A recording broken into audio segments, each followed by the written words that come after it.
কাল পিএফএলের Dubai event দেখলাম।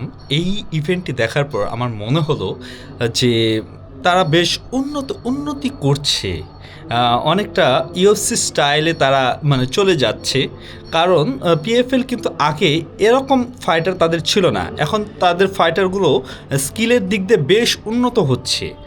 আর যে ম্যাচটি নিয়ে কথা বলতে যাচ্ছি সেটা হলো উসমান নূর ম্যাগোমাদভ ভার্সেস আলফি ডেভিস ম্যাচ।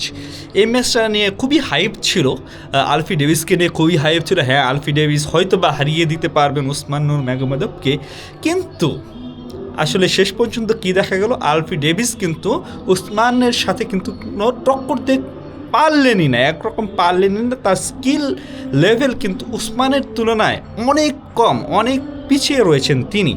কারণ তার স্ট্রাইকিং বলুন বা গ্র্যাপলিং বলুন, গ্র্যাপলিংয়ে তো তিনি জিরো, এবং স্ট্রাইকিংয়েও উসমানের সাথে তিনি একদমই পেরে ওঠেননি।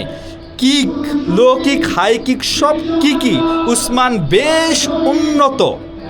তো আপনারা এই ফাইটটি দেখেছেন কিনা জানি না, যারা দেখেছেন তারা অবশ্যই কমেন্ট করে জানাবেন আপনাদের কাছে কেমন লেগেছে এই ফাইটটি।